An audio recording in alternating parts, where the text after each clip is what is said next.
おはようございます。現在私は北海道は稚内駅に来ております。本日は2021年8月17日、日本最北端のこの稚内駅から JR 日本最南端鹿児島の西尾山駅まで目指します。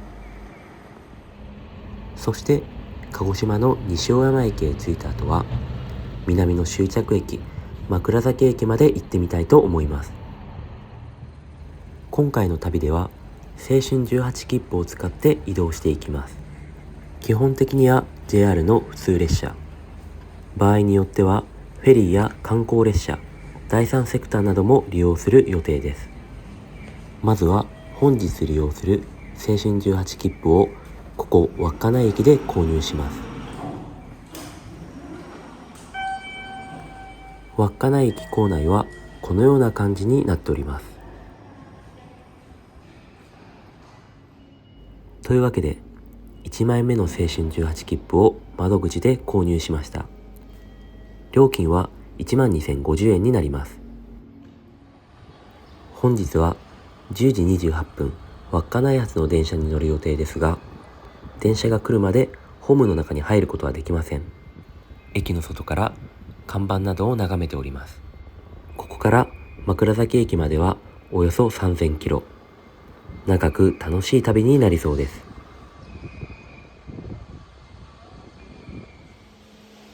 駅近くのセイコーマートで本日の朝食を購入しました。長旅へ向けて栄養補給は大切です。ここは稚内ですが、西大山や枕崎といった単語をあちこちに見かけることができます。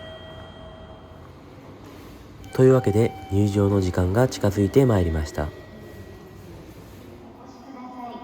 稚内駅の時刻表です。この列車を逃すと次の普通列車は約8時間後です。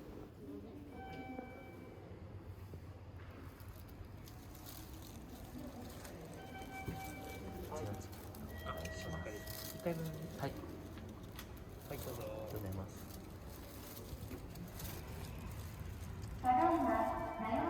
す。それでは旅のスタートです。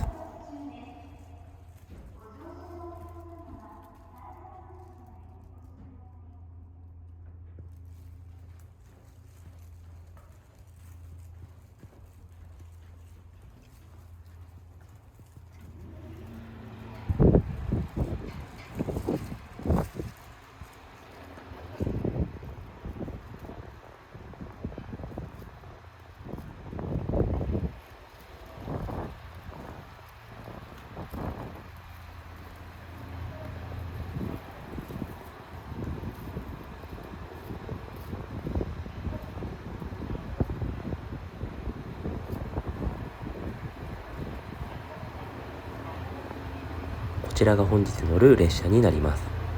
この列車とともにまずは宗谷本線を旅していきます。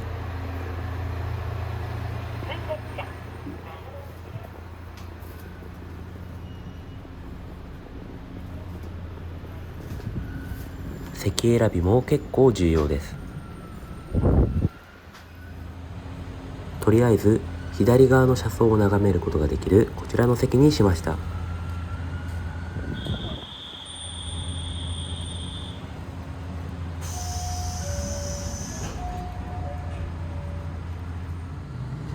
それでは長い長い青春18切符旅がいよいよスタートです。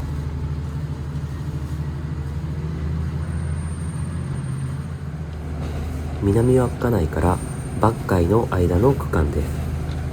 辺り一面大自然、宗谷本線の素晴らしさを早速思い知らせてくれます。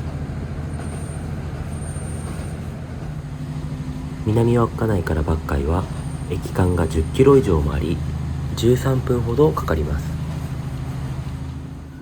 たった一つの駅間でもこれほどの魅力があるのは北海道ならではかと思います。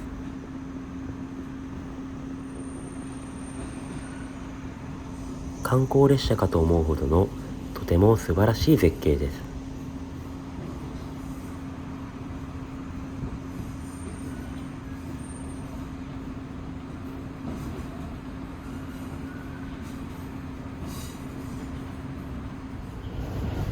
せっかくなので全面展望も少しお見せします。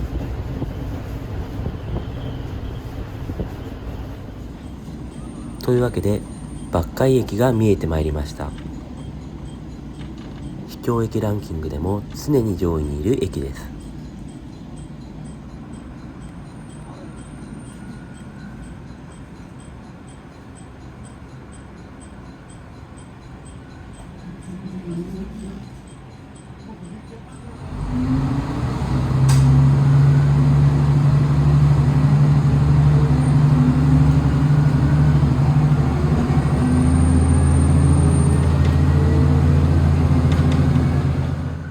抜海駅の次に通るのはこちらの誘致駅。駅舎が大変特徴的です。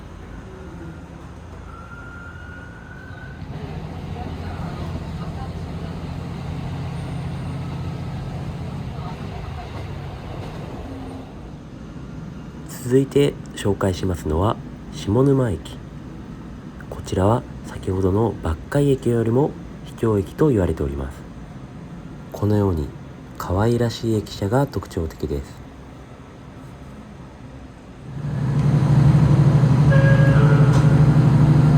次は幌延です。幌延では全てのドアが開きます。幌延駅で少々停車時間がありました。駅の様子を少しだけ眺めていきます。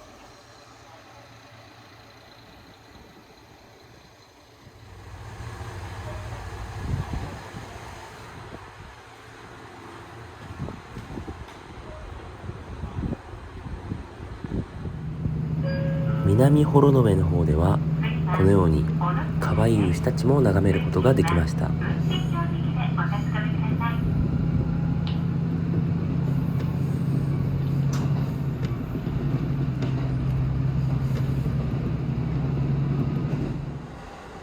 宗谷本線にはトンネルもございます。こちらは野野布内からぬかなんの間の区間です。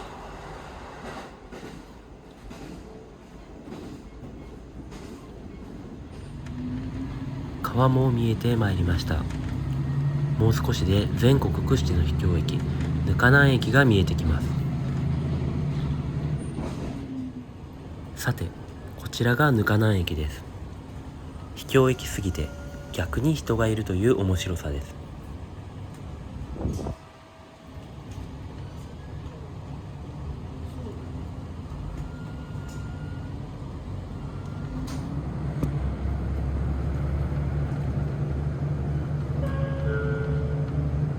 次は土井関節です。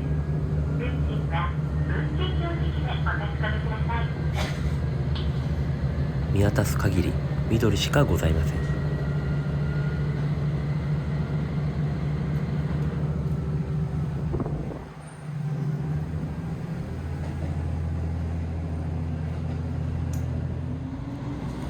続いて通りますのは宇多内駅です。こちらも秘境駅として知られております。宗谷本線は秘境駅が本当に多いです。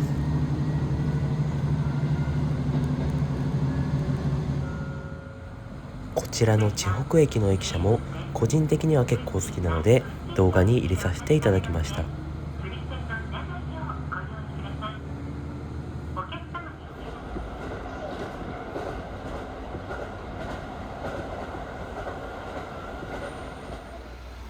さて4時間弱の乗車を終え終点の名寄駅に到着いたしました。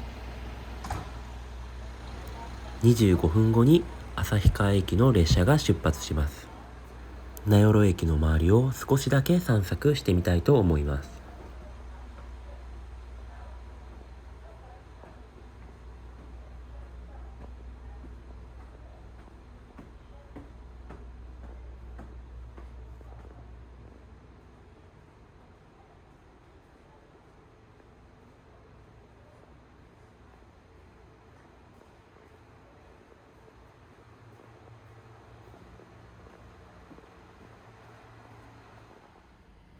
こちらが名寄駅です。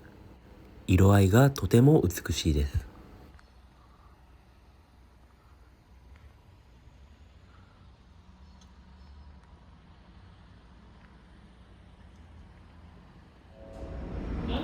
さて、旭川へ向かっていきます。ありがとうございます。快速名寄号旭川行きです。停車駅は風蓮、標津、剣淵、大東、一府、長山です。This is a Nairo rapid train bound for Asahikawa. This train stops at稚内から名寄までの区間と比べると多少都会になってきたイメージがあります。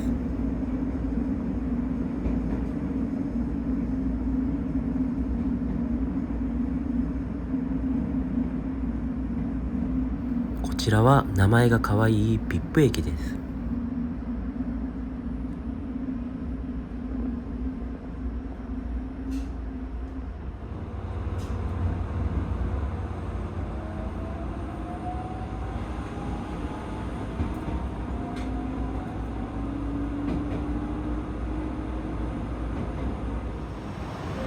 というわけで旭川に到着しました。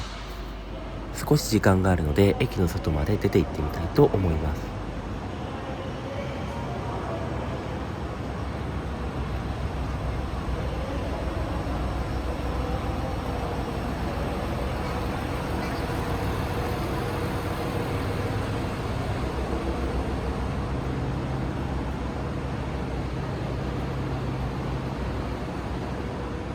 エスカレーターのデザインがなかなかかっこいいです。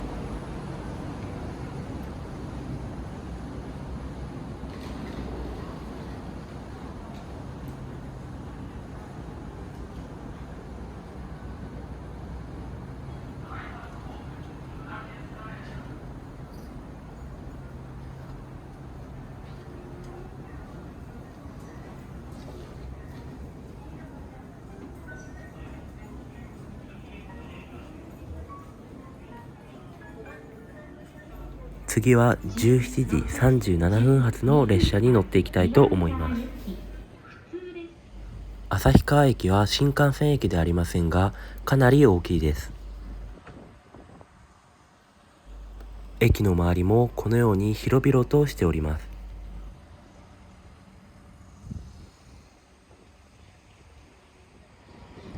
反対側の出口はこのような感じです。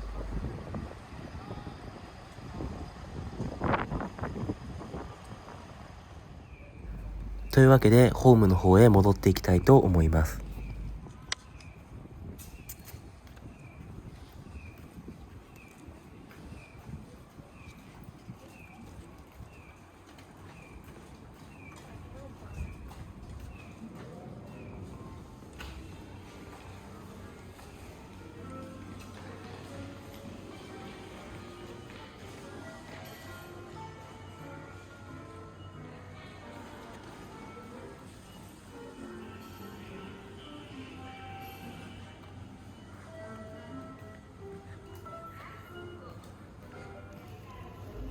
次に乗りますのは17時37分発岩見沢駅になります。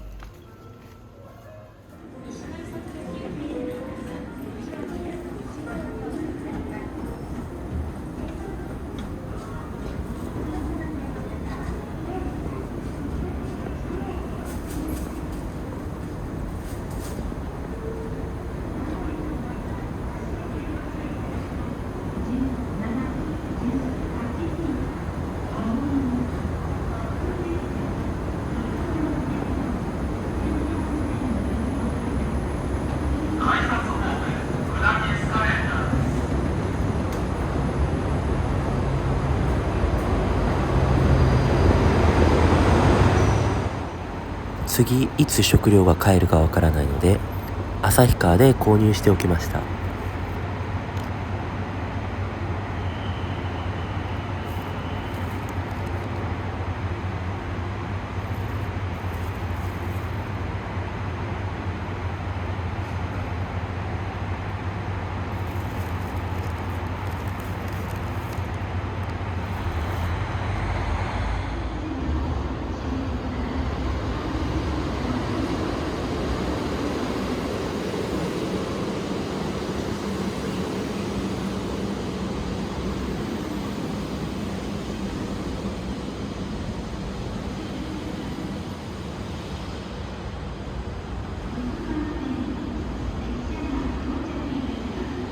停車位置が思ったより先だったので急いで向かいます。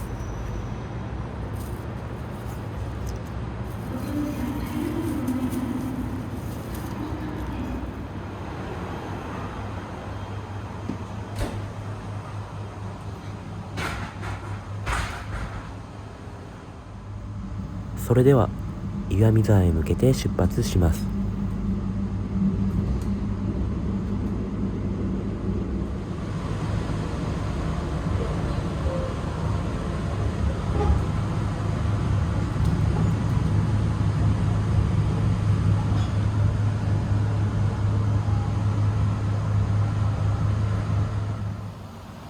というわけで岩見沢駅へ到着いたしました。19時頃から辺りも急に暗くなりました。次の苫小牧行きの室蘭本線への乗り換え時間は23分ほどございます。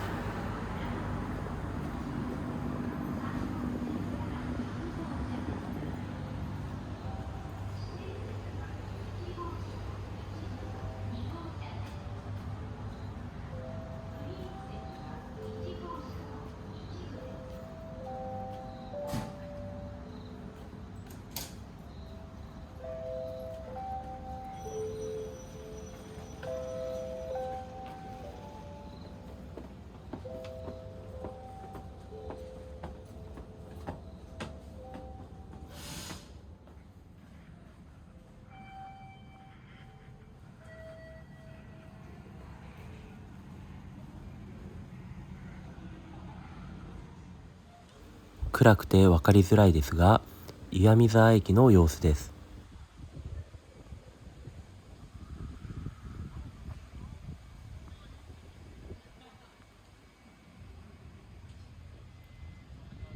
広々としている緑豊かな駅という印象を受けました。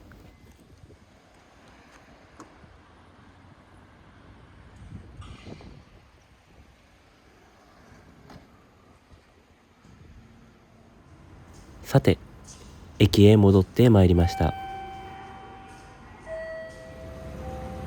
苫小牧行きのこちらの列車が本日乗る最後の列車となります。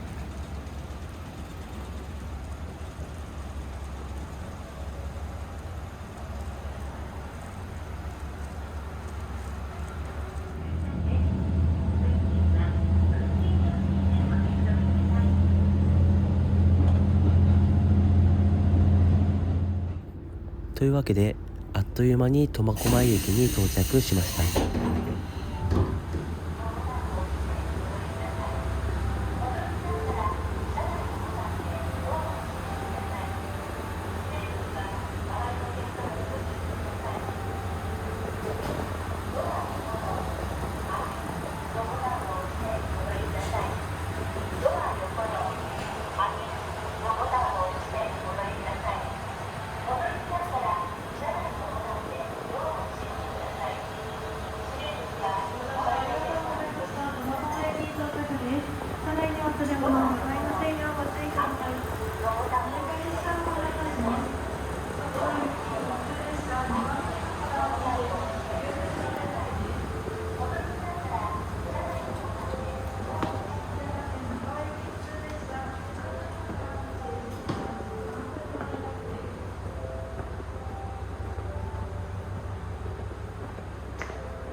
札幌必須列車発車です。岩手から札幌必須列車発車です。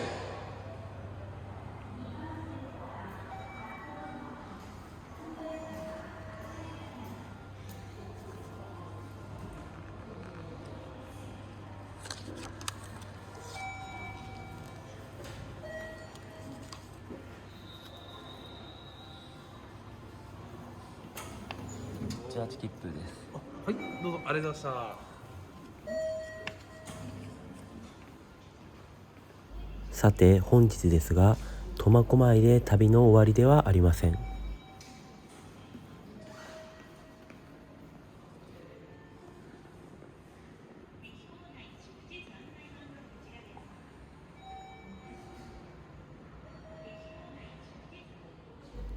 到着時刻は21時5分。駅のコンビニは残念ながら閉まっておりました。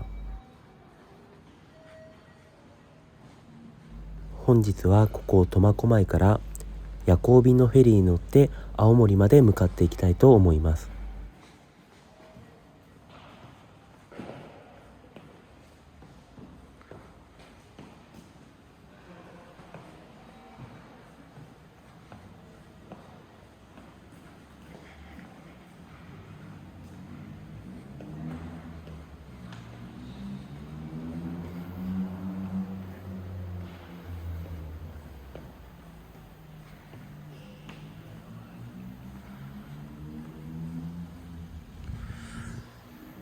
フェリーターミナルまでは約 4.3 キロ。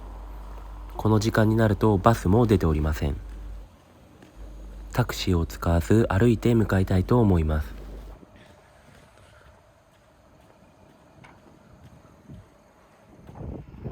海沿いになると風も強くなってまいりました。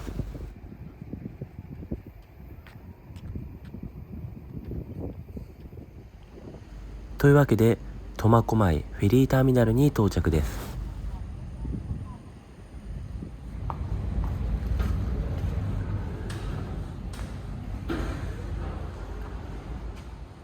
本日乗りますのは23時59分発シルバーティアラ八戸駅になります。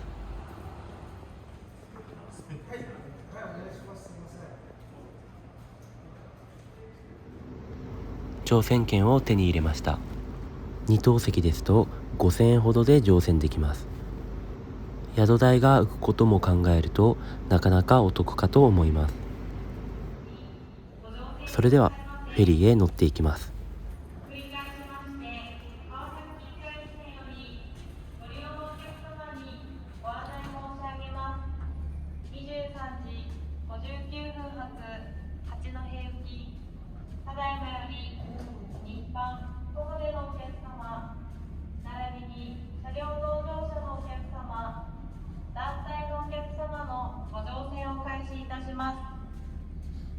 1階カウンターにてご乗船に続きお済みになりましたお客様はターミナル2階第2乗船口よりご乗船くださいませ。本日は川崎近海線をご利用いただきまして誠にありがとうございます。手すりから外側へ顔や手などを出すと危険です。エスカレーターの隙間に挟まれやすいので特にご注意ください。手すりから外側へ顔や手などを出すと危険です。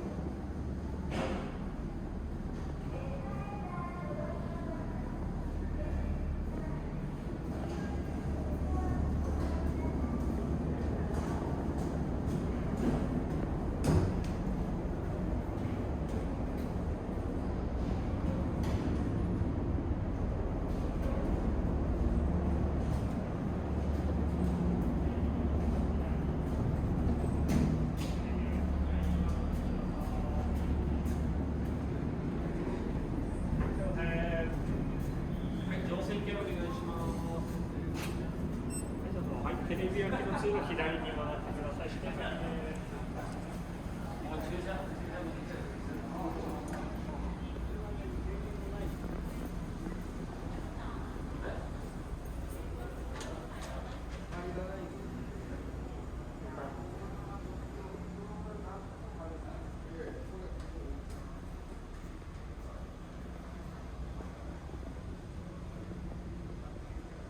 本日のお部屋はこちらとなります。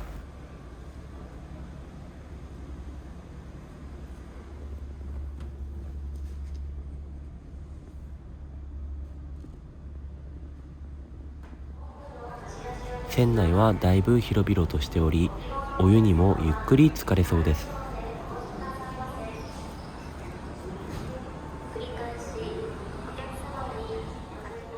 食事や飲み物もいろいろあり、快適な時間を過ごしそうです。というわけで、お酒を飲んでおつまみを食べ、本日はゆっくり休みたいと思います。おはようございます。青森県は八戸へ到着し、朝を迎えました。快適だったフェリー旅もこれでおしまいとなります。八戸のフェリーターミナルです。ここからバスで本八戸駅へ向かっていきます。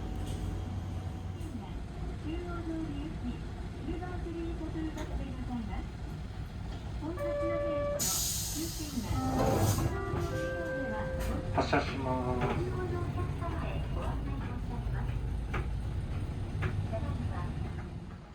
す。というわけで本八戸駅へ到着です。駅の近くで面白い自動販売機を見つけました。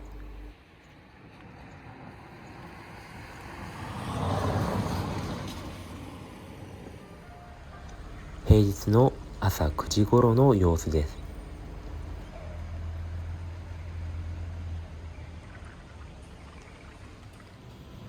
お腹が空いてきたので駅中の食堂でそばをいただきます。というわけで2日目はここ本八戸から旅をスタートさせていきます。す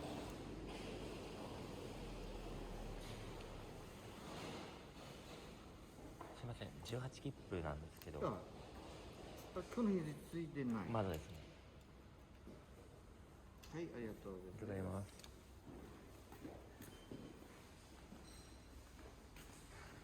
本八戸駅のハンコをいただきました。自分自身初めてとなります。本日最初に乗りますのは9時37分発 JR 八戸線9時行きになります。本来ならば西へ向かうところですが、24分ほどで種差海岸へ行けて、帰りの電車の接続も良かったので、少し長めに行ってみたいと思います。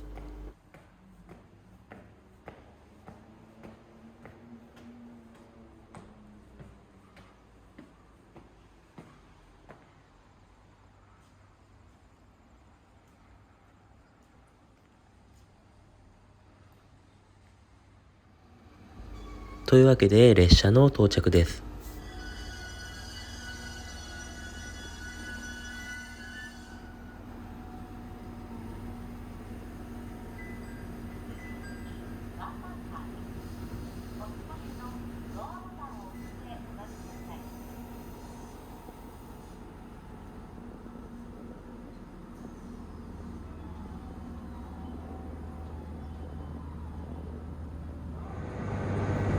八戸線の海沿いの車窓をしばらくお楽しみください。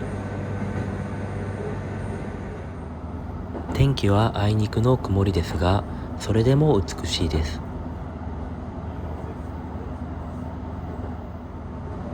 このように緑も結構豊かです。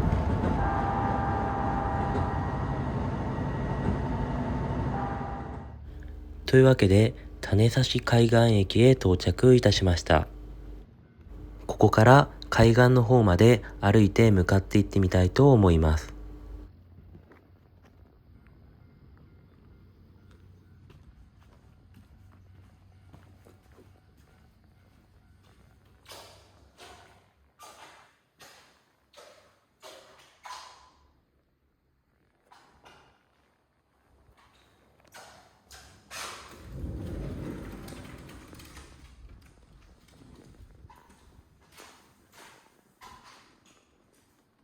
一応帰りの電車の確認です。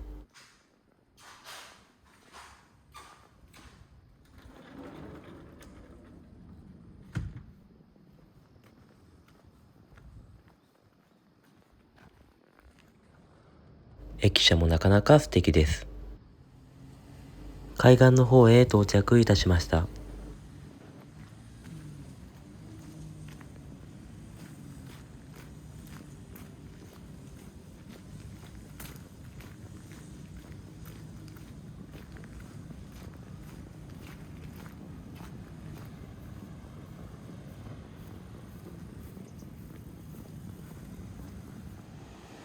残念ながら曇りではありましたが、海岸の美しさと迫力は伝わってきました。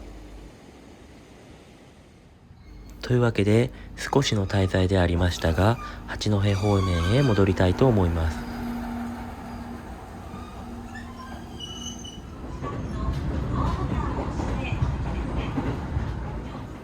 八戸駅までやってまいりました。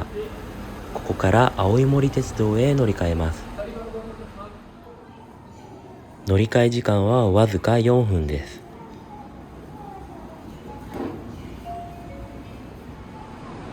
青い森鉄道は JR ではありませんが、八戸青森間の通過利用の場合は18切符で乗ることができます。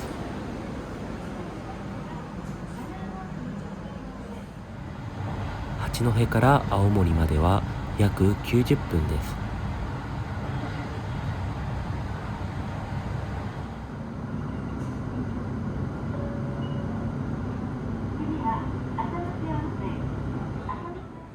というわけで青森駅へ到着いたしました。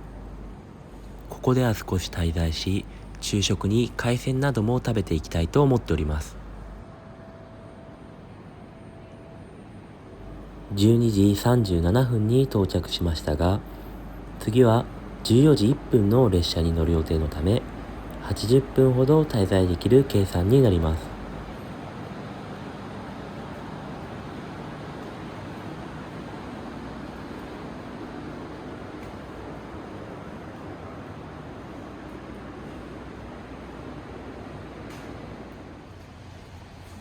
青森駅前の様子です。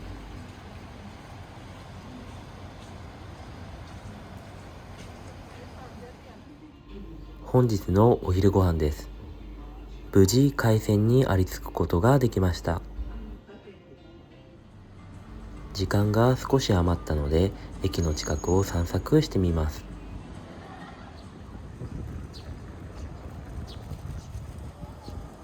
駅前の公園もだいぶ広々としております。というわけでリゾート白神が誘惑してきますが、14時1分発の弘前行きの電車に乗っていきたいと思います。ホームに降り立ってもこのようにリゾート白神は誘惑してきます。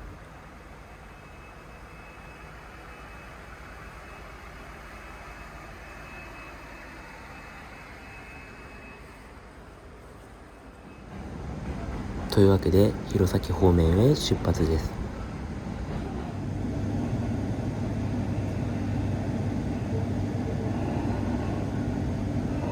ドアの自動で開きません。降りる際はボタンを押しておきます。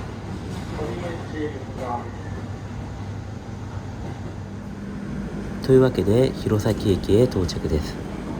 ここで4分乗り換えで大館行きの列車に乗り換えます。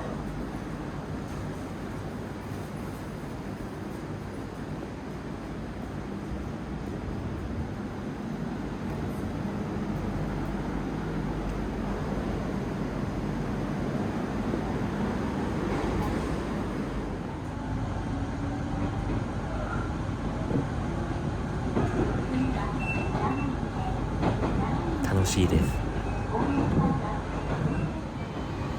奥羽本線も見応えのある車窓が多く、乗っていてとても楽しいです。というわけで15時31分大館駅へ到着です。この後は盛岡方面へ向かいますが、次の列車が17時35分なので2時間ほど滞在いたします。ここで降り立つのは初めてなので、手当たり次第いろんなところへ散策していってみたいと思います。駅から少し歩いたところに鉄道パークなるものを見つけました。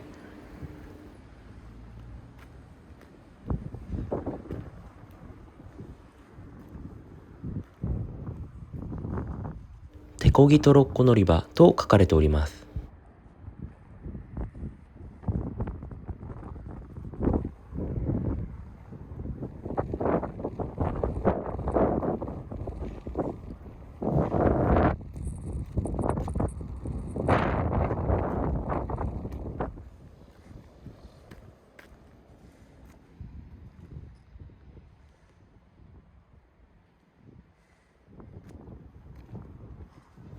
このように踏切もありました。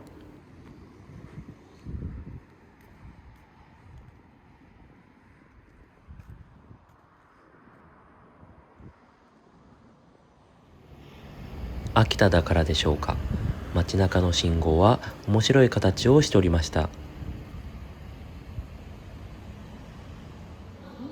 伊徳という秋田では有名らしいショッピングモールへやってまいりました。ババヘラアイスを見つけたので美味しくいただきます。結構昔の太鼓の達人も見かけました。旋風の舞が新曲になっていて驚きです。埼玉2000が星9の時代です。楽しい大館散策を終え、駅に戻ってまいりました。ここから盛岡までは約3時間の乗車です。直通でありますが、高馬までは JR 花輪線、高馬から盛岡までは IGR 岩手銀河鉄道となるので、660円ほど追加料金を払います。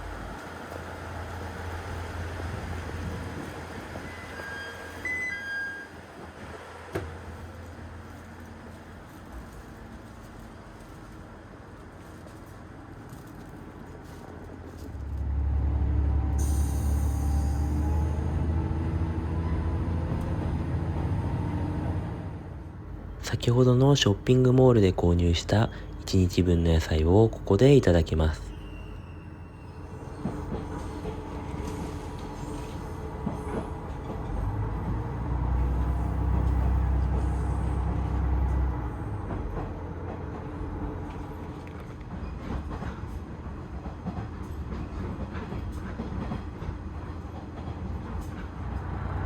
そうこうしているうちにあっという間に辺りも暗くなってまいりました。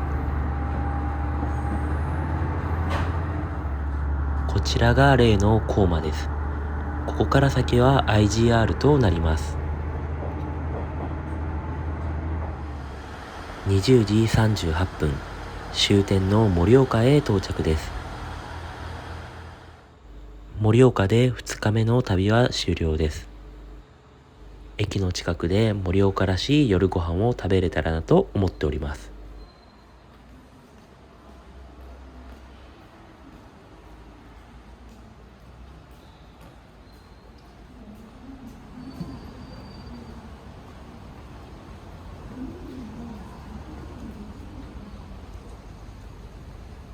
夜の盛岡の街並みです。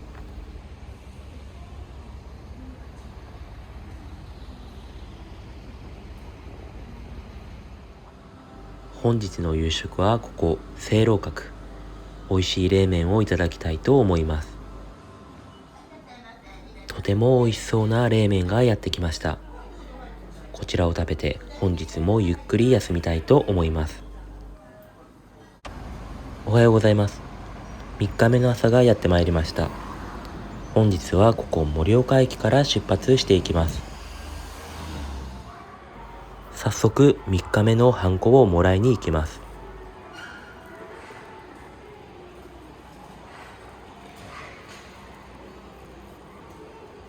チケット今日の分お願いします。はい。じゃあ今日3回目になります。はい。ありがとうございま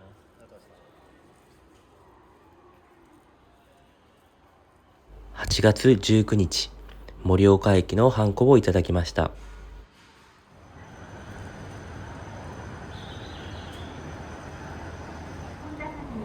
携帯電話の電源をお切りください。ご協力をお願いいたしま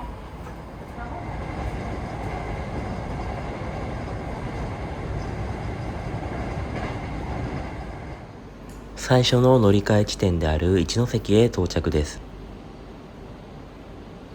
ここ一ノ関はポケモントレインの起点でもあるので、あちこちにピカチュウを見かけます。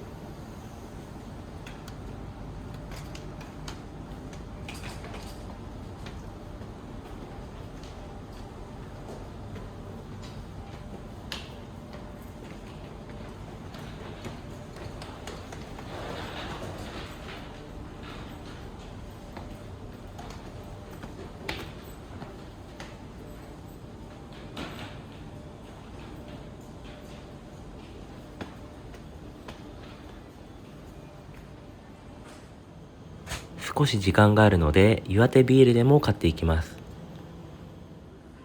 次の列車は13時50分発小五田行きになります。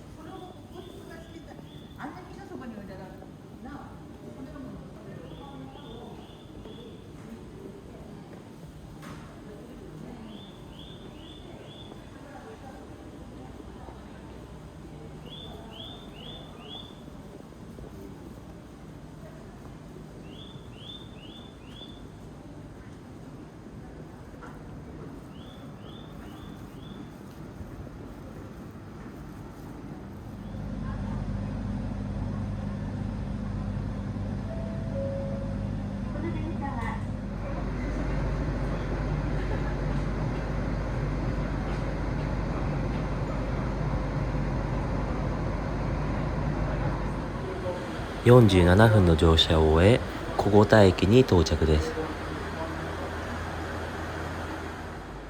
14時45分発仙台駅に乗り換えます。こちらも46分のみの乗車となります。風と太陽が気持ちいい東北本線です。あっという間に仙台駅に到着です。自分自身4年ぶり久しぶりの下車となりました。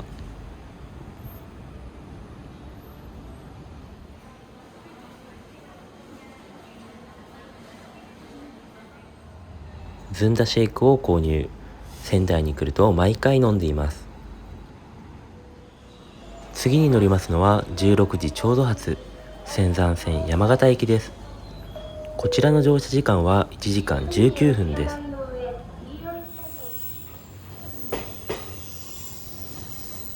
ちらのドリンクテーブルが大変嬉しいです。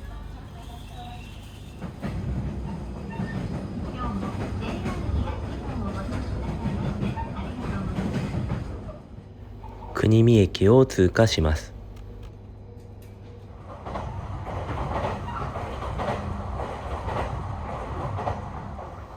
作並駅です。このように面白い駅舎もございます。県境を越え山形県の方へ入ってきました。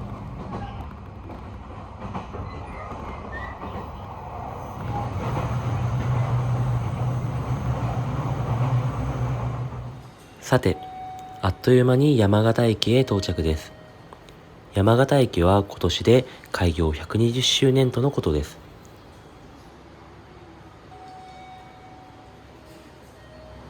早速次の乗り換えです。今度乗りますのは奥羽本線米沢駅になります。山形ではこちらのさくらんぼの酒を購入しました。景色を眺めながら美味しくいただきたいと思います。夕日が沈む時間となってまいりました。やはり東の方は日が沈むのが早い印象です。50分の乗車を終え米沢駅に到着しました。ここで快速紅花に乗り換えます。なんで急いでいるのかというと、紅花の列車がどこにも見当たらず乗り遅れそうになっているからです。実はこちらに見えている列車のさらに奥に紅花があるという初見殺しのようなトラップです。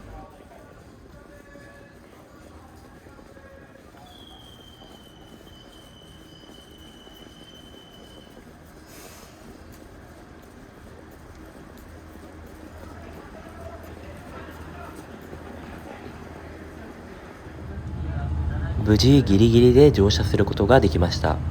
乗り換えダッシュも青春18切符旅の醍醐味と言えるかと思います。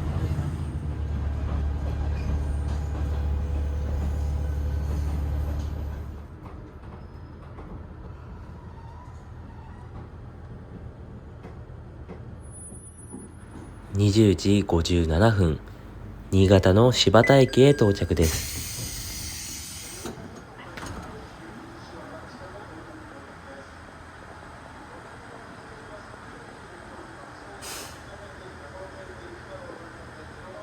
ここで乗り換えを行い、本日はここから一つ先の駅である西新発田駅、そちらの方で宿泊予定です。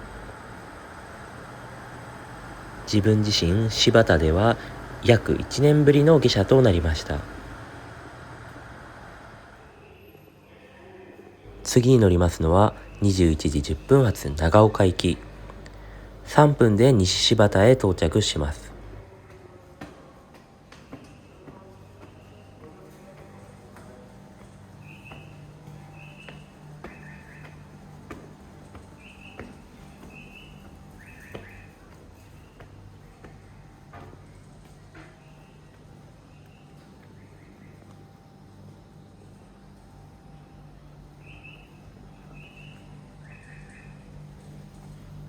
こちらの0番線も少々分かりにくい位置にあります。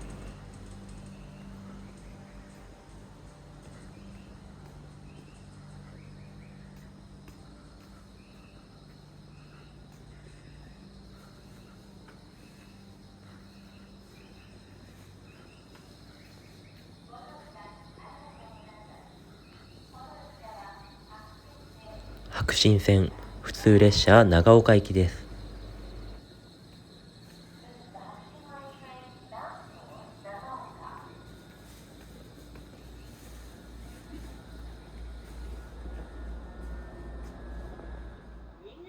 というわけで西新発へ到着しました。あとは本日の宿へ向かうだけです。この付近は大変混雑いたします。あらかじめ待合室より新潟方でお待ちください。西新発の夜道を歩いて本日の宿泊先へ向かいます。というわけでみんな大好き快活クラブへ到着しました。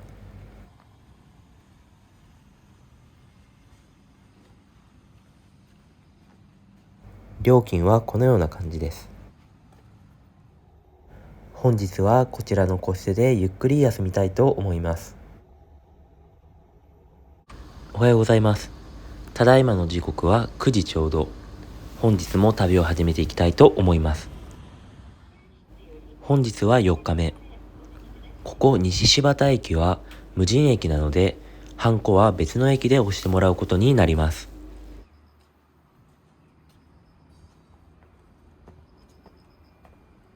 この付近は大変混雑いたします。あらかじめお待ちくだ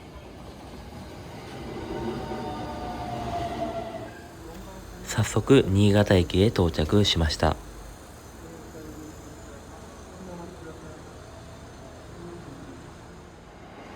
ここで吉田行きの電車に乗り換えます。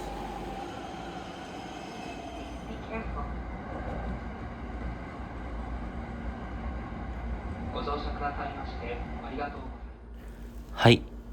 というわけで、せっかくなので終点の吉田駅までは行かず、途中のこちらの駅、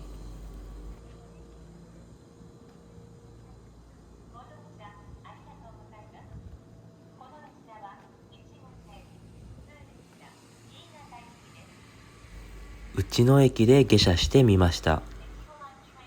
ここで1時間ほど滞在し、昼食もとっていきたいと思います。内野駅の待合室は珍しく、このような形になっております。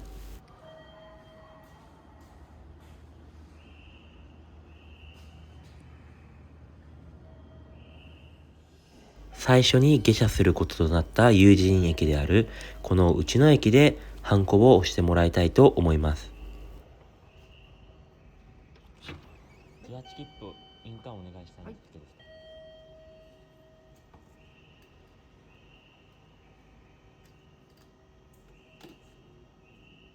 では4回目の方に寄させていただきましたので、ありがとうございます。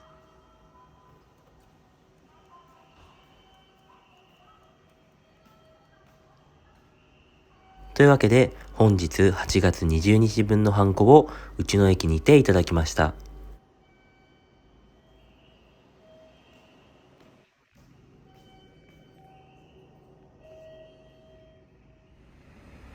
内野駅の外観はこのような感じです。ここから近くにある食堂へ向かっていきます。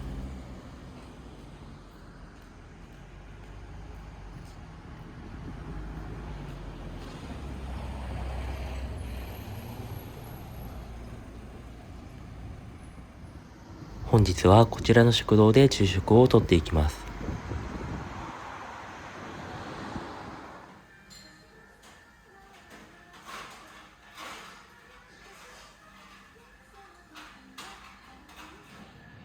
焼肉定食を購入しました。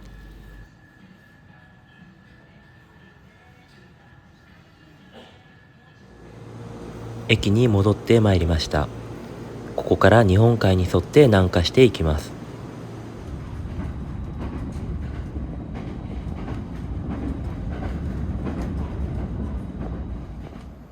吉田駅にて乗り換えを行います。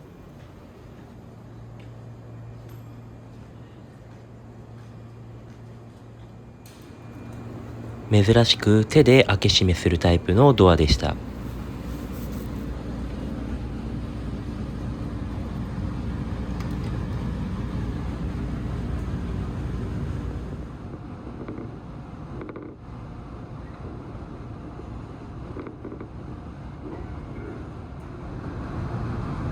悲しみの日本海、出雲崎を通過します。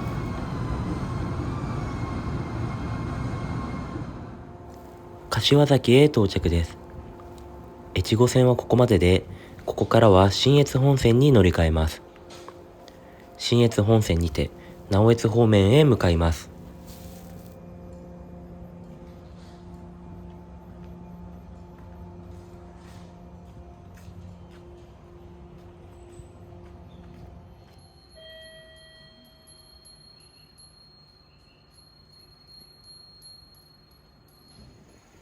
柏崎で乗り換え時間が50分ほどあるので、何か新潟っぽいものでも食べてみたいと思います。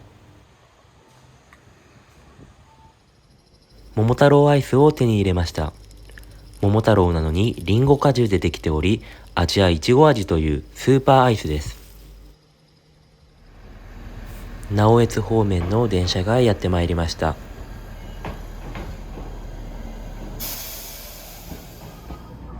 この区間といえば海が見える駅、大見川駅を紹介したいと思います。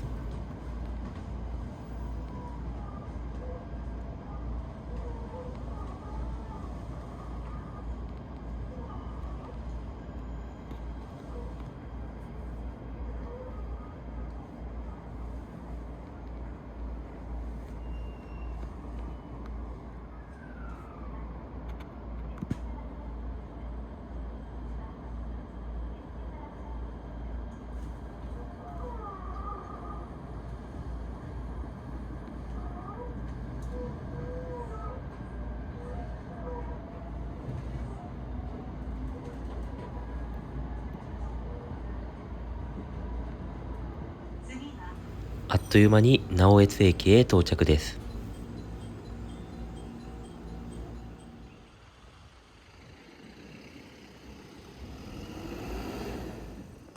18切符旅なので追加料金がかかる第3セクターにわざわざ乗らなくても良いのですが、越後ときめき鉄道と愛の風富山鉄道は個人的に乗ったことがなかったので、せっかくなので乗ってみたいと思います。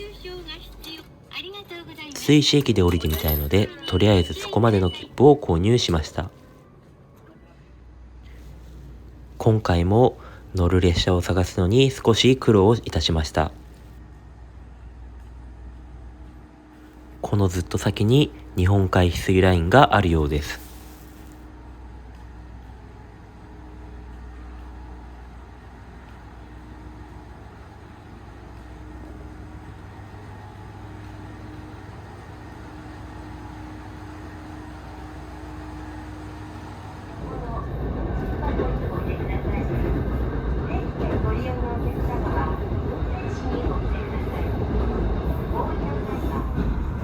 筒石駅が近づいてまいりました。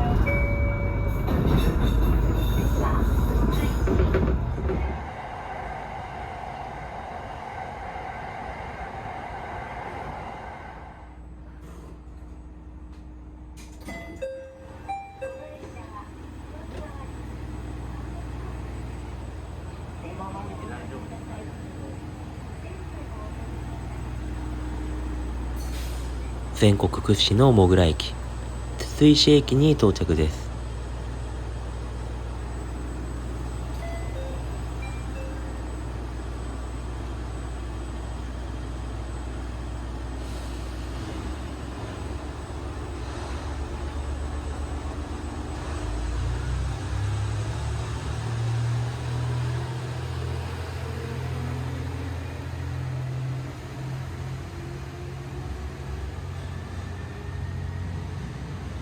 動画で伝わるかはわかりませんが、一人で降り立つ筒石駅は本当に恐怖です。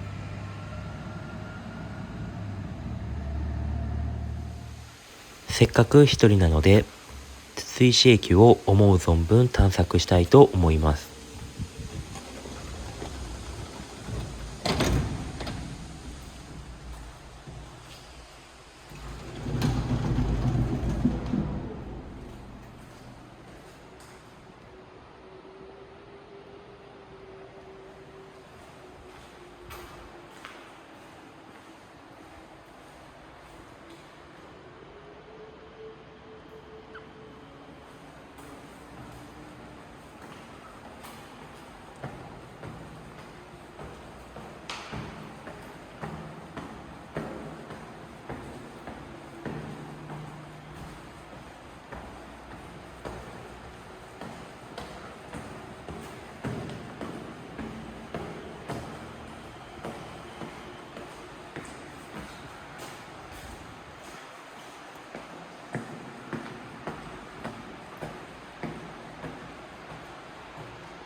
無事駅の外まで出てまいりました。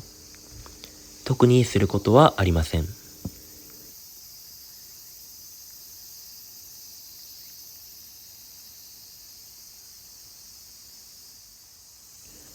またホームまで戻っていきます。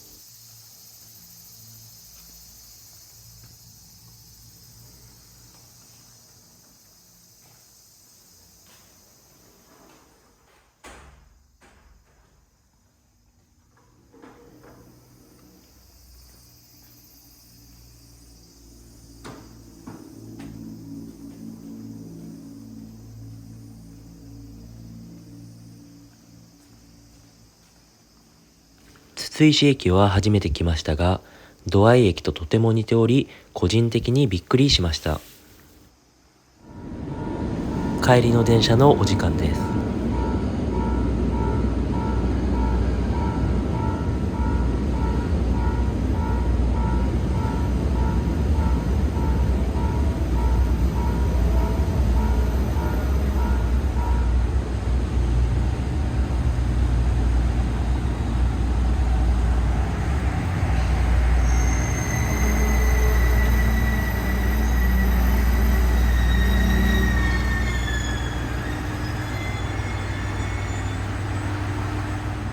無事帰路に着くことができました。このまま泊駅まで向かっていきます。泊駅へ到着です。筒石駅からの料金もここで精算いたします。この後は高岡方面の電車へ乗っていきます。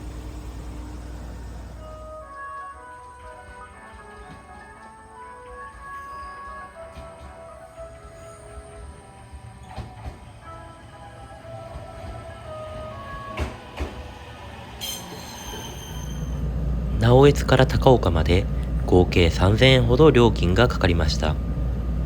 18切符を初めて利用する方は第3セクター区間にもご注意ください。あっという間に高岡駅へ到着です。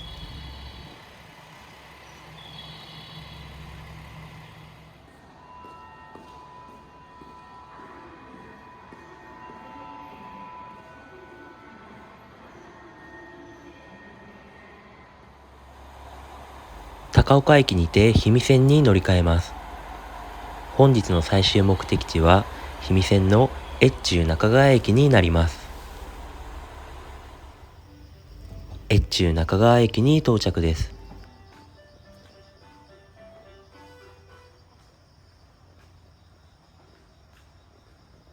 ポップなイラストが特徴的な駅になります。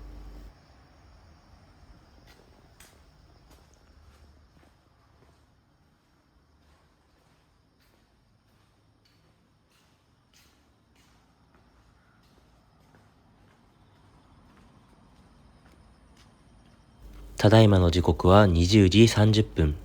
あたりもだいぶ真っ暗です。というわけで、本日の宿である快活クラブに到着いたしました。昨日のところよりも若干広い気がします。本日はここでゆっくり休みたいと思います。おはようございます。ただいまの時刻は9時11分。本日の天気も晴れ。5日目の旅を始めていきたいと思います。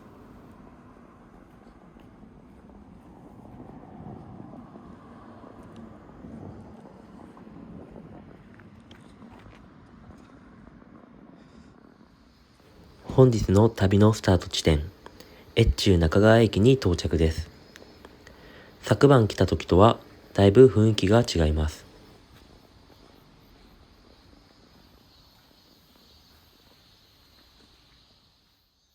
5日目のハンコを押してもらいます。すいません。18切符本日分お願いしたいんですけど。5回目。はい、5回目です。はい、どうぞ。ありがとうございま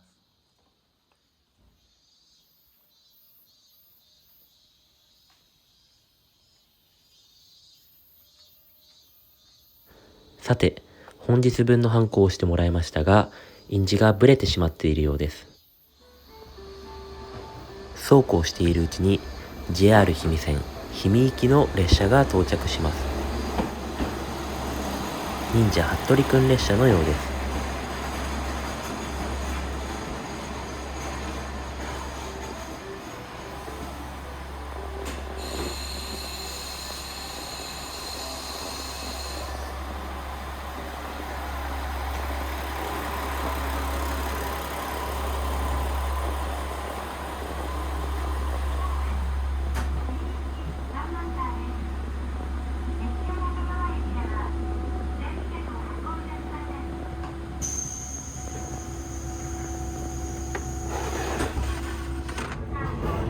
氷見線の素晴らしさといえば、なんといってもこの海への近さです。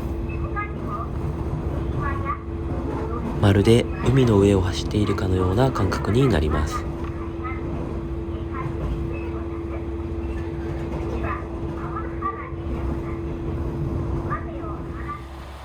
あっという間に氷見駅へ到着です。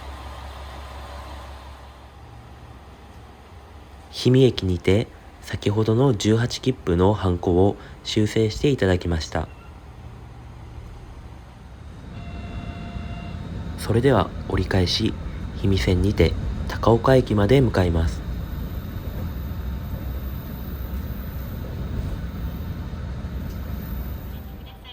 高岡駅へ到着です。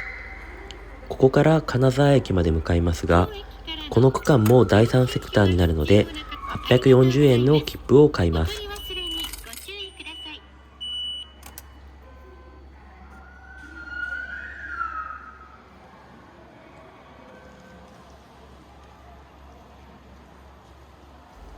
11時4分発金沢行きの列車に乗ります。乗車時間は40分です。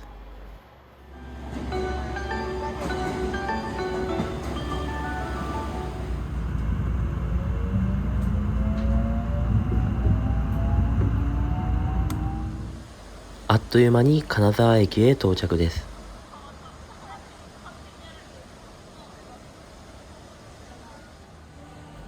ここで軽食を取ります。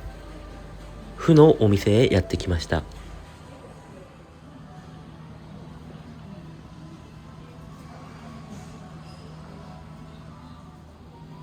府のお雑煮をいただきます。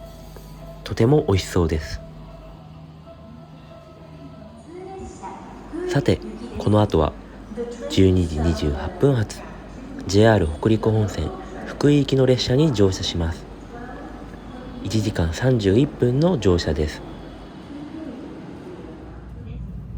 石川いちごを利用したクラフトビールを購入したので美味しくいただきます。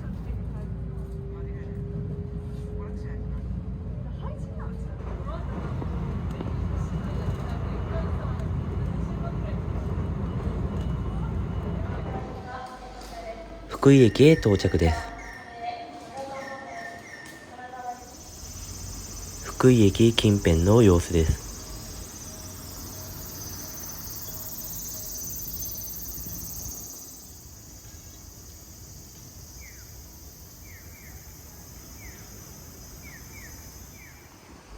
福井の風に打たれながらアイスを食べて休憩です。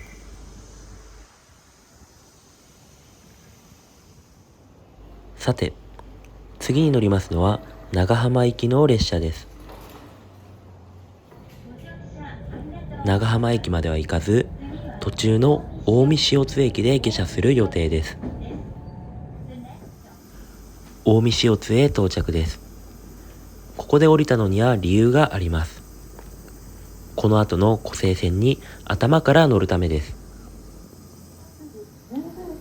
乗り換えまで20分ほどあるので、駅の中を少しだけ探索します。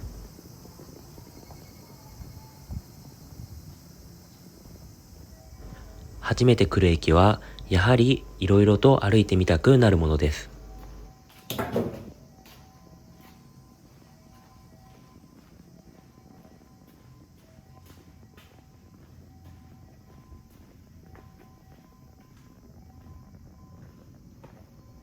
ここまで細い階段もなかなか珍しいです。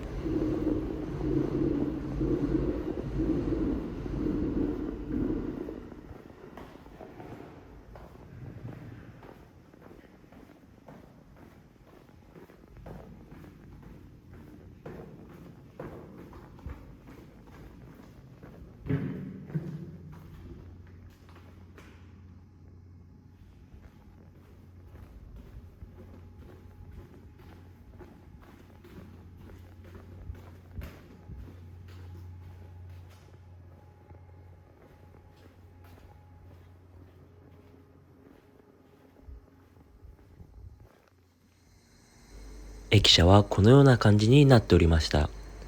なかなか貫禄がございます。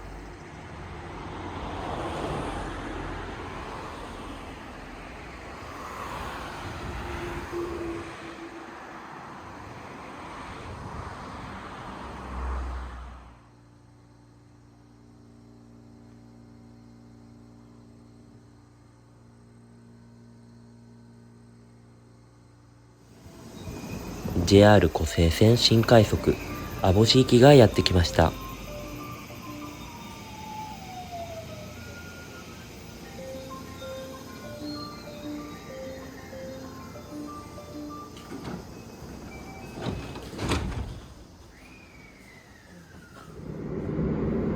こちらは海ではなく滋賀県の琵琶湖です。湖の西を走るので湖西線というわけです。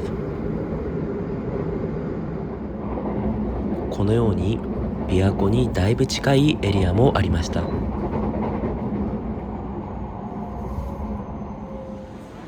18時27分、大阪駅へ到着です。本日はここ大阪にて夕食をとり宿泊していきたいと思います。18切符旅あるあるかと思いますが、急に人が多いエリアへやってきたので少し戸惑っております。目当てのお店が閉まっていたため、駅近で串カツをいただくことにしました。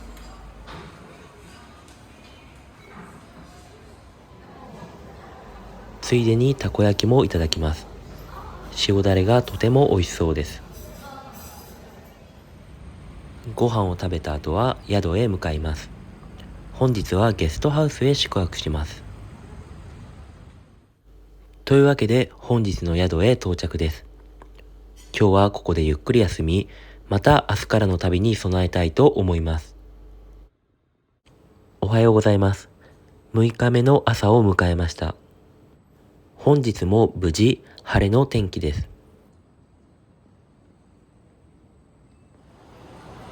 それでは大阪駅にて切符のハンコを押してもらいます。こちらは1日使用済みの切符のため少しわかりづらいですが、正真正銘6日目です。本日分お願いします。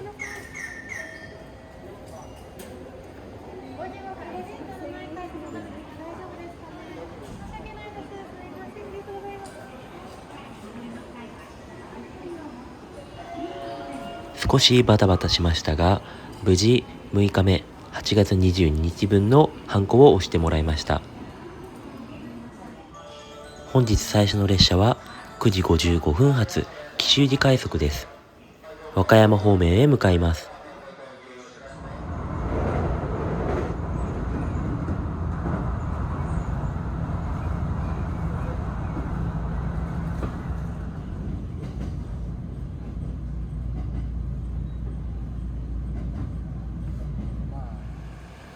あっという間に和歌山駅へ到着です。ここで昼食をとります。こちらのお店で和歌山ラーメンをいただくことにしました。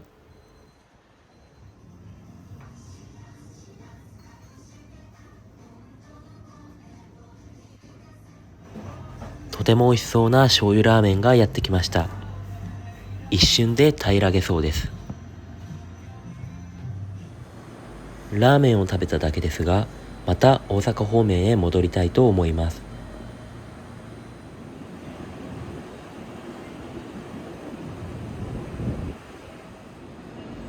というわけで大阪駅へ戻ってまいりました。この後は姫路方面へ向かいます。大阪から姫路へは山陽本線で1時間ほどです。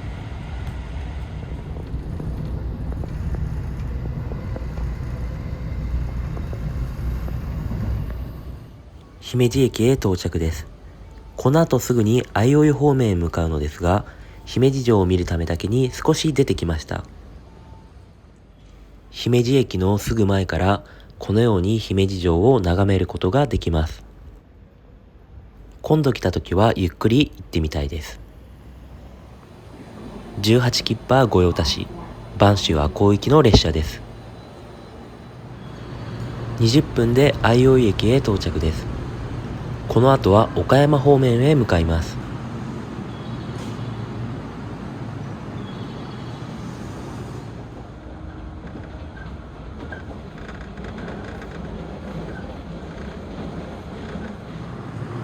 岡山駅へ到着です。疲れが溜まっていたので短いですが、本日はここで旅を切り上げたいと思います。岡山でゆっくり休んで体力をつけ、また明日以降に備えたいと思っております。好みな人が多そうな岡山駅の電光掲示板です。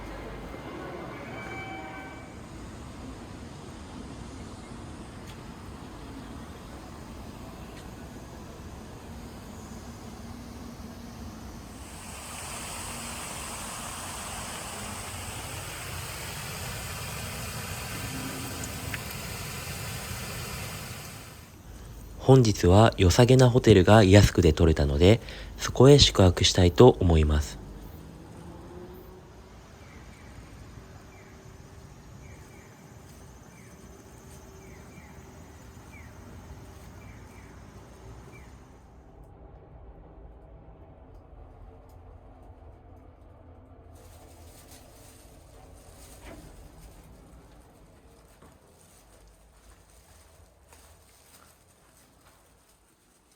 ドリンク朝食付きで1泊2200円とは思えないくらい素晴らしい部屋です。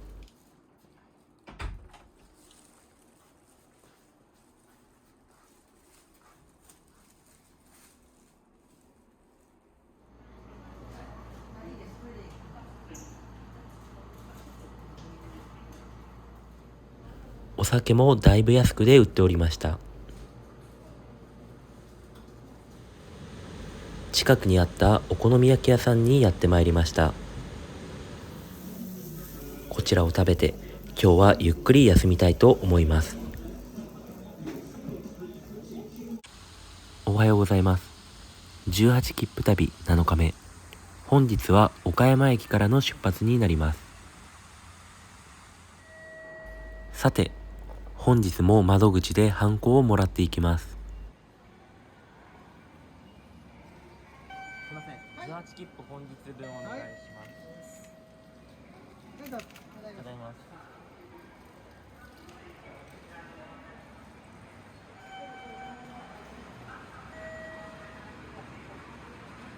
人生で N 回目の岡山駅でのハンコです。本日最初に乗りますのは JR 山陽本線福山駅の列車です。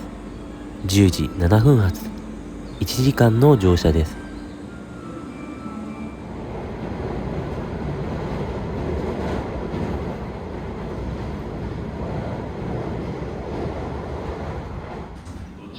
あっという間に福山に到着です。この後は三原行きの列車に乗り換えます。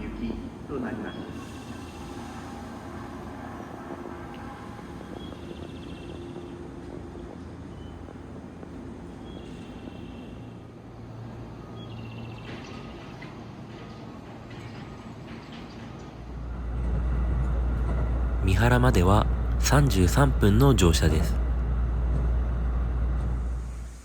三原駅へ到着です。この後大久野島へ向かうのですが、呉線は不通区間があるので代行バスを待っております。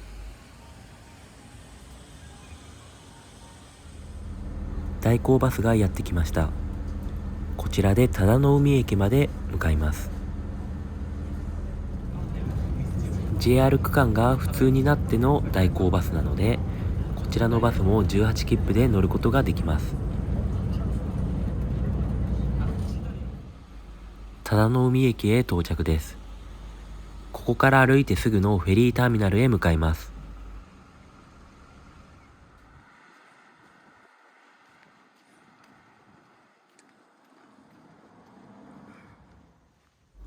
途中踏切も渡ります。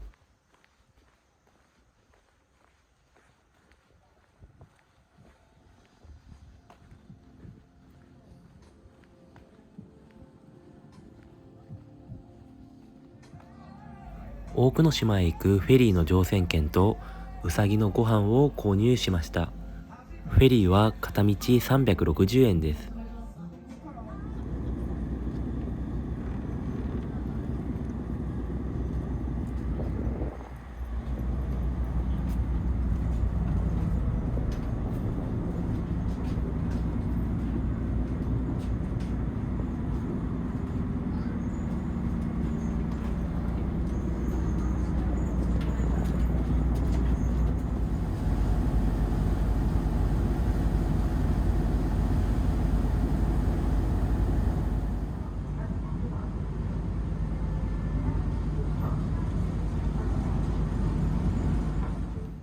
というわけで大久野島へ到着です。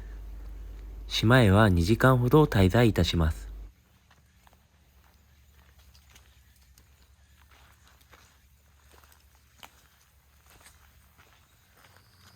先ほどのペレットもここでウサギたちに食べさせます。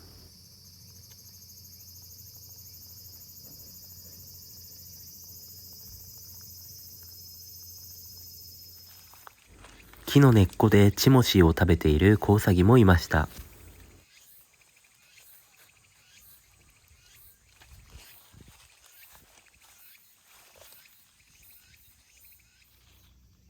こっちへ来たい様子でしたが、この子にはこの段差はまだ少し高いように感じられました。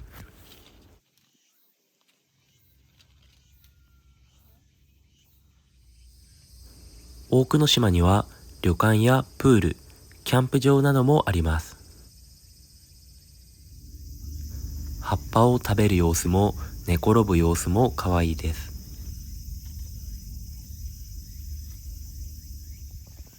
こちらのウサギは花をこぼしながら茎を食べています。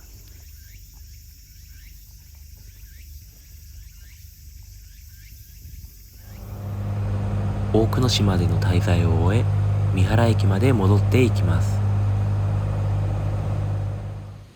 というわけで、忠野海からの代行バスを経て、三原駅まで戻ってまいりました。ただいまの時刻は18時15分。この後は本日宿泊予定の横川方面へ向かいます。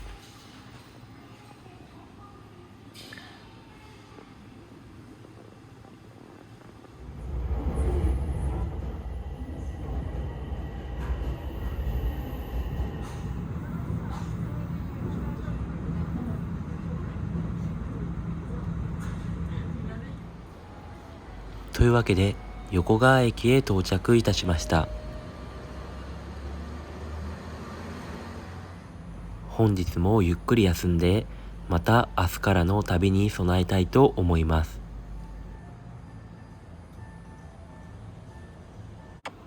おはようございます。18切符旅8日目。本日はここ横川駅からスタートします。ただいまの時刻は8時28分。それでは恒例のハンコを押してもらいます。すいません。18切符本日分お願いしてもいいですか。4回目です。はい。ありがとうございます。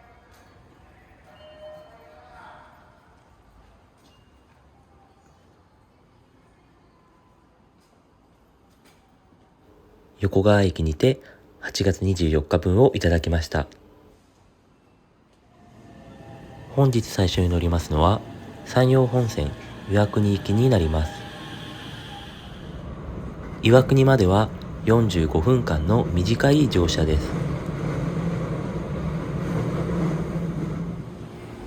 岩国へ着いたので乗り換えです。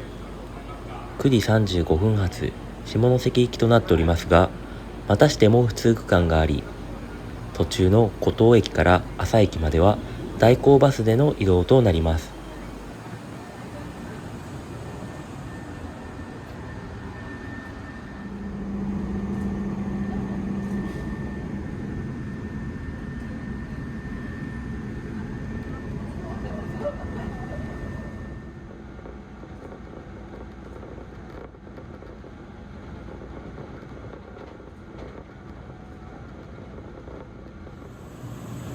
湖東駅に到着いたしました。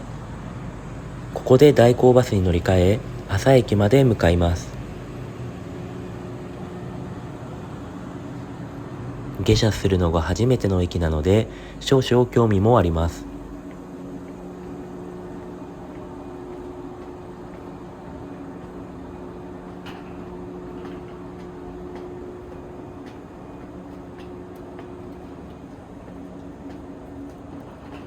自分自身数えきれないほどの18切符旅をしておりますが、実は代行バスに乗るのは今回の旅が初めてです。それほど珍しいことかと思います。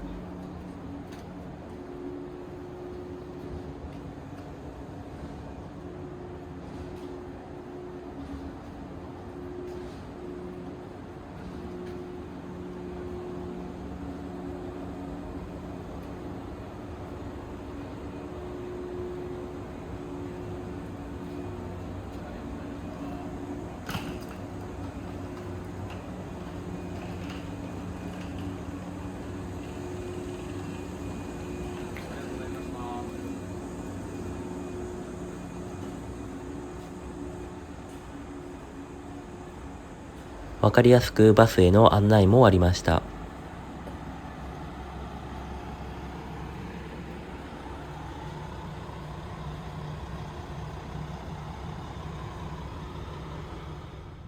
湖東から朝まで、電車では15分ほどで移動できますが、今回のバスは40分ほどかかるとのことです。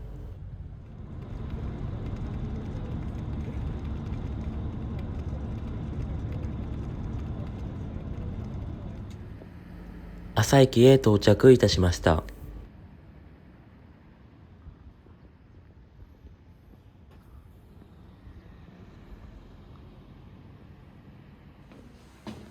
朝駅では何度か降り立ったこともありますが、今回はだいぶ静まり返っている印象です。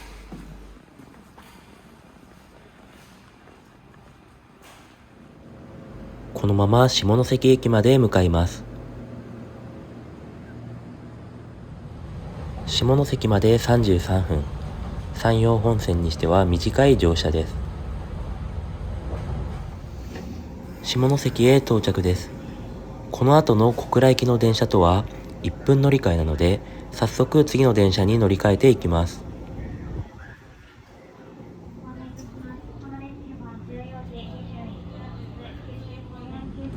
下関から小倉までは14分とあっという間です。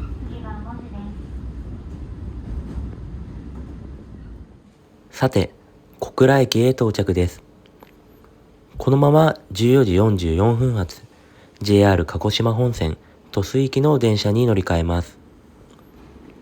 1時間21分ほど乗車し、途中の博多駅で下車する予定です。本日の旅は博多までとし、その近辺で宿泊したいと思っております。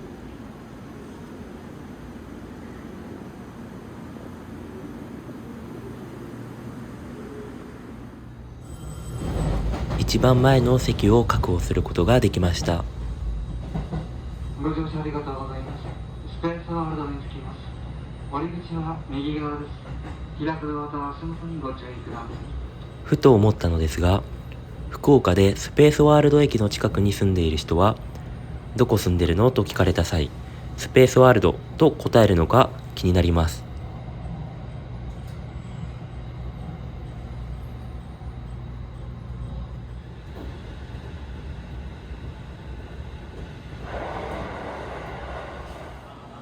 というわけで、博多駅に到着です。天神に好きなかき氷屋さんがあるので、福岡市営空港線に乗って天神まで向かいたいと思います。片道210円です。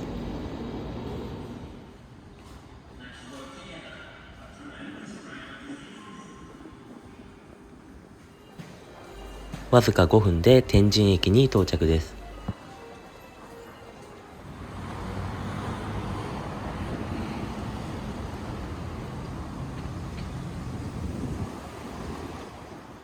美味しい氷屋というかき氷屋さんへやってきました。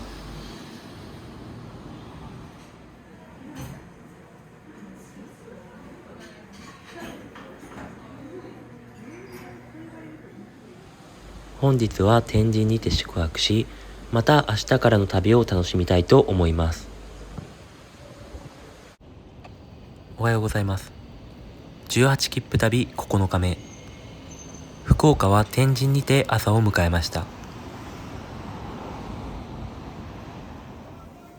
少々寝すぎてしまいました。ただいまの時刻は12時48分。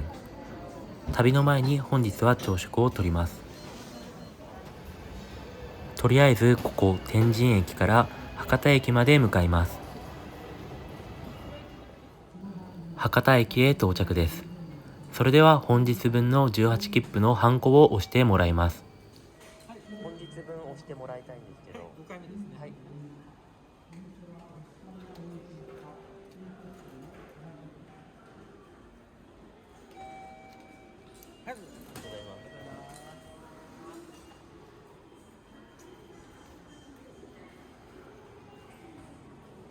8月25日、博多駅のハンコをゲットです。まずは13時25分発、門司港行きの列車に乗り、西小倉まで向かいます。ホームで博多ラーメンを食べたかったですが、今回は諦めます。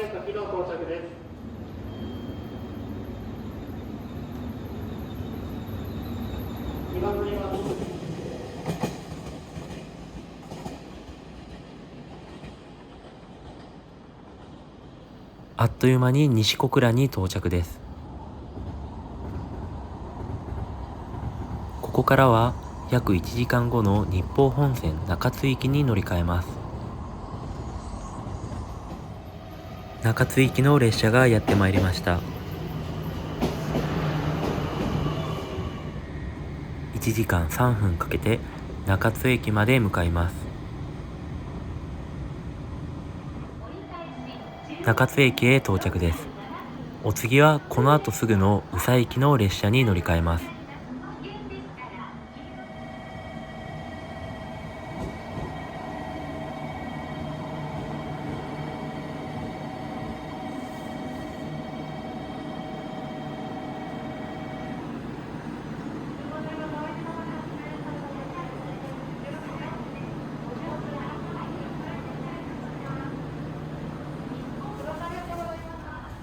こちらの列車には20分乗車し、豊前長洲駅まで向かいたいと思います。ご乗車ありがとうございます。豊前長洲に着きます。乗り口は右側です。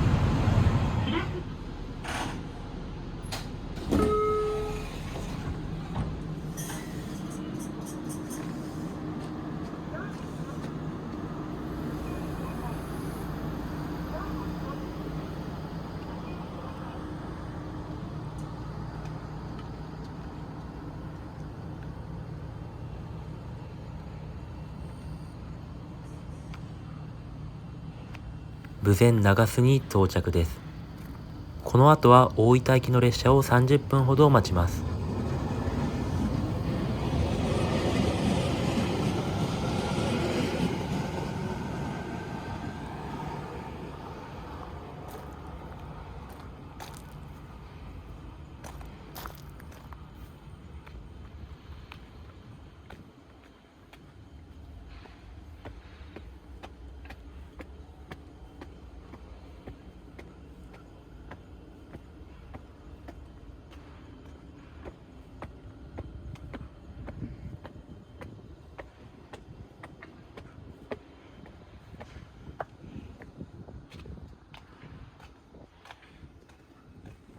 初めて降りる駅なので、やはりいろいろと眺めたくなります。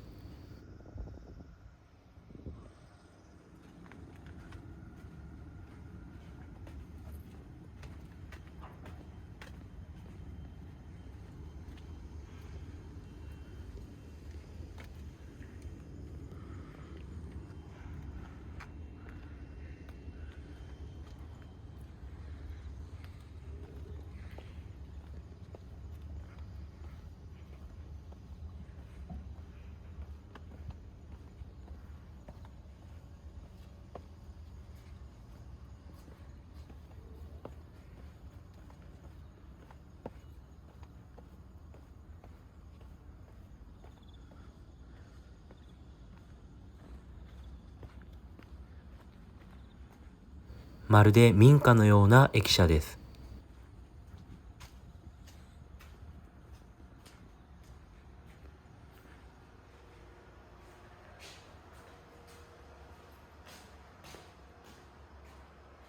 かわいいぬいぐるみがたくさんいます。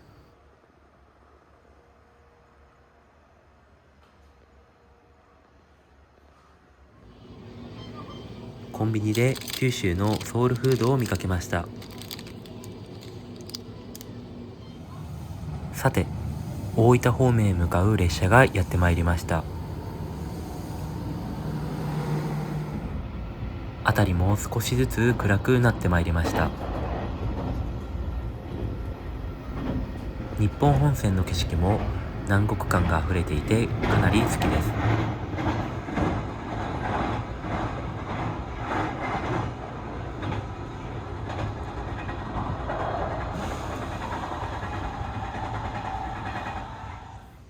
大分駅へ到着です。ただいまの時刻は18時47分。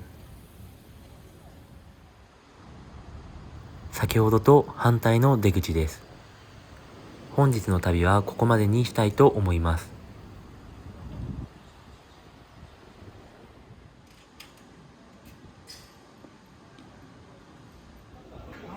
地鶏の炭火焼きをいただき、本日もゆっくり休みたいと思います。おはようございます。大分にて朝を迎えました。大分にて3枚目の青春18切符を購入いたします。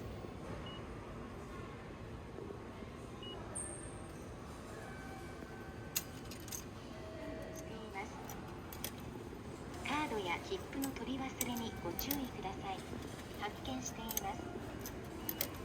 カードや切符の取り忘れにご注意ください。発見しています。カードや切符の取り忘れにカードをお受け取りください。切符をお受け取りください。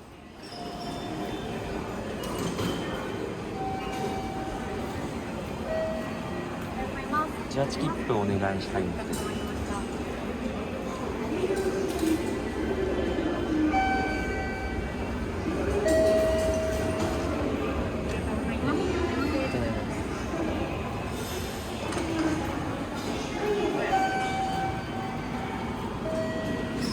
大分駅のハンコをゲットいたしました。本日最初に乗りますのは9時15分発佐伯行きの列車です。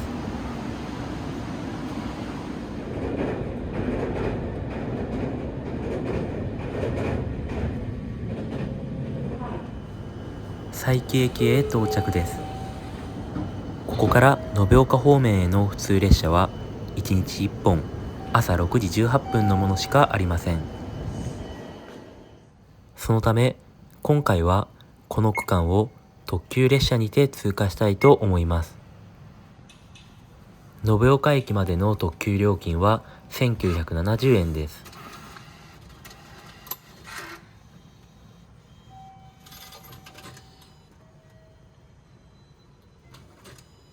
ありがとうございます。お取り忘れにご注意ください。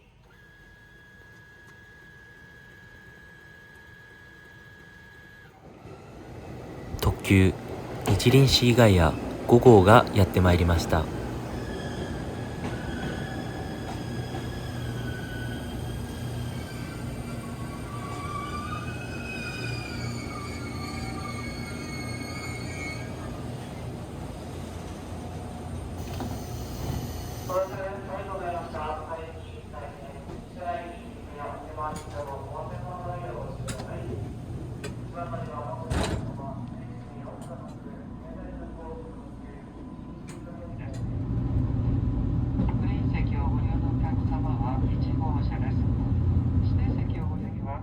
延岡へはノンストップで1時間ほどで到着します。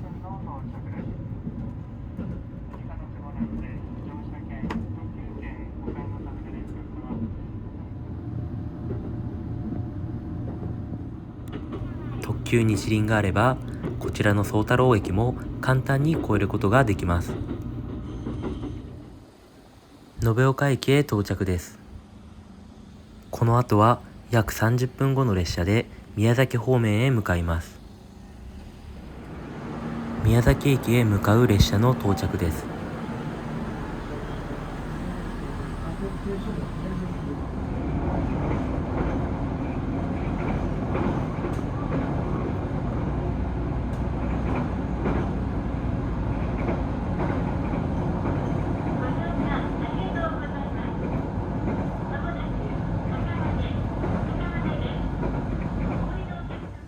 1時間32分の乗車を終え宮崎駅へ着きました。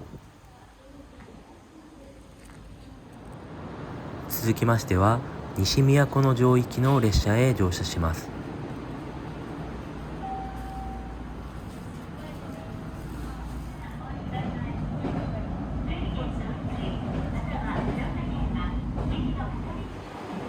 西都城へ到着。こちらにて本日乗る最後の列車鹿児島中央行きの列車に乗り換えます。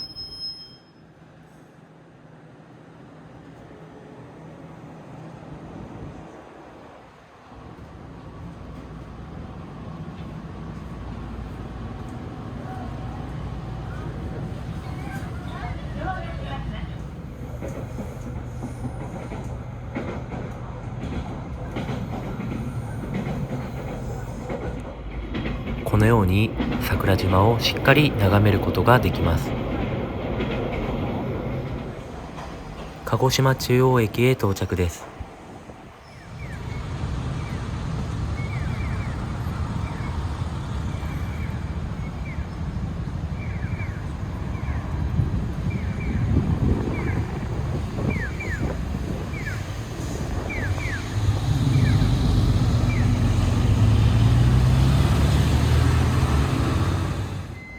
鹿児島中央駅から少し歩いてこちらのラーメン屋にやってきました。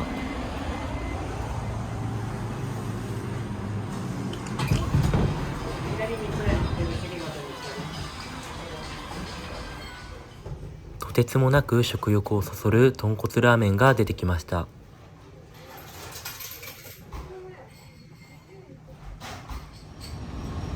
鹿児島中央駅へ戻ってまいりました。観覧車と路面電車の組み合わせが個人的には結構好きです。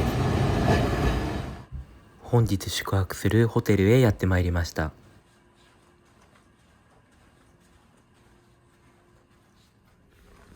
ベッドも大きく、今日もぐっすり休めそうです。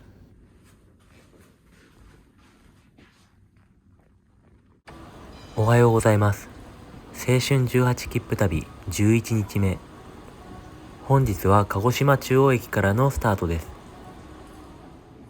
本日最初に乗りますのは観光列車指宿の玉手箱。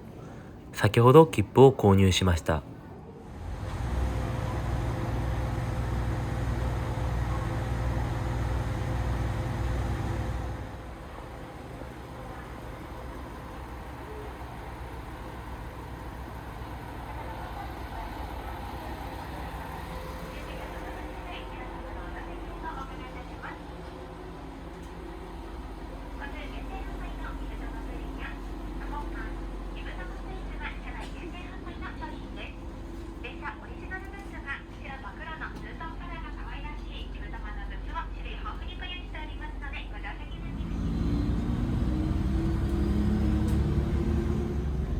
車内にて黒ごまプリンをいただきます。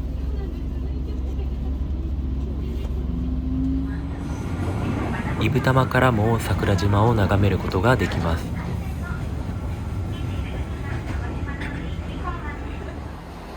51分の乗車を終え、指宿駅へ到着です。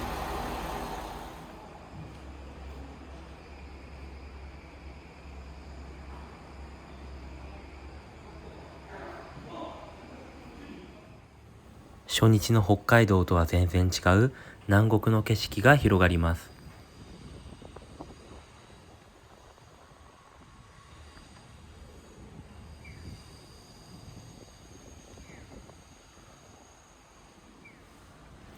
駅構内にはシーサイドライナーの紹介もありました。それではここ指宿駅にて本日分の18切符のハンコを押してもらいます。ございます。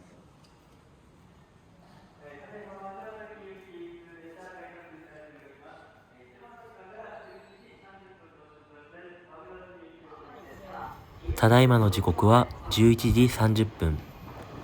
指宿枕崎線枕崎行きの列車がやってまいりました。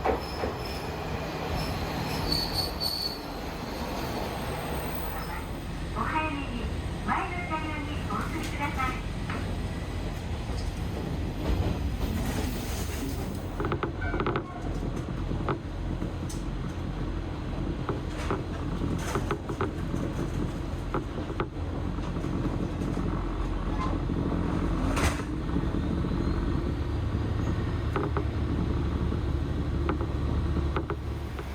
ついに JR 日本最南端西尾山駅へ到着です。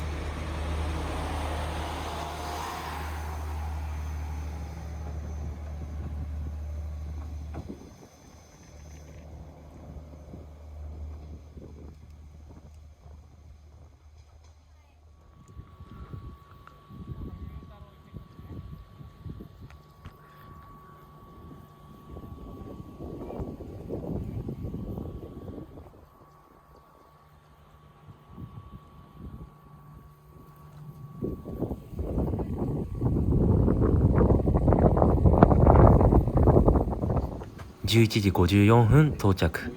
西尾山駅の時刻表です。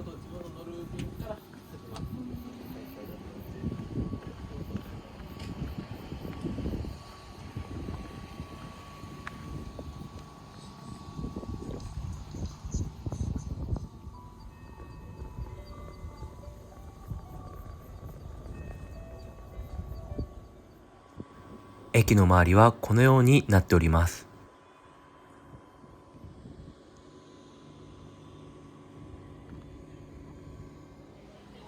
駅前の開門市場には様々なものが売っています。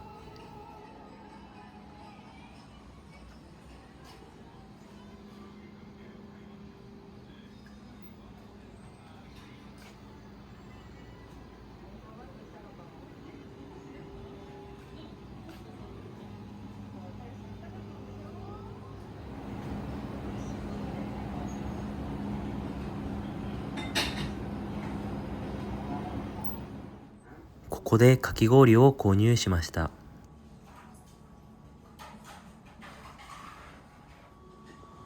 せっかくなので一つ隣の薩摩川尻駅まで歩いていくことにします。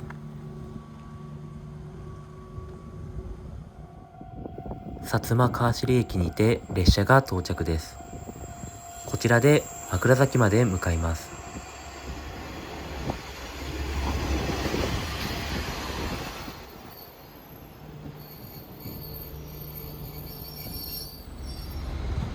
このように開門岳を眺めることができます。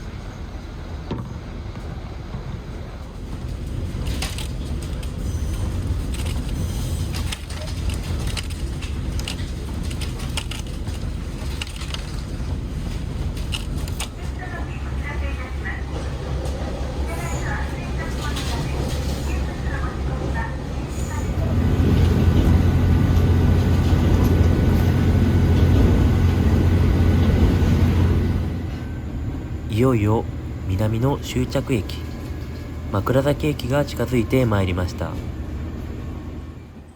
というわけで8月27日14時41分枕崎駅へ到着です。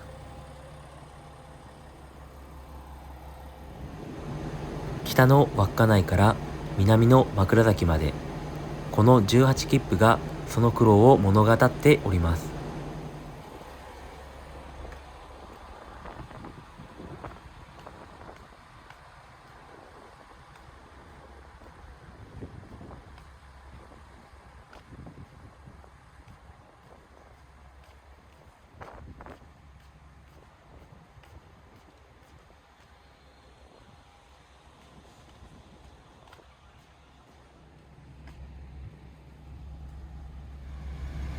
こうして無事日本最北端稚内駅から JR 日本最南端西尾山駅を経由し終着駅枕崎駅まで到着することができました。長い動画を最後まで見ていただき本当にありがとうございます。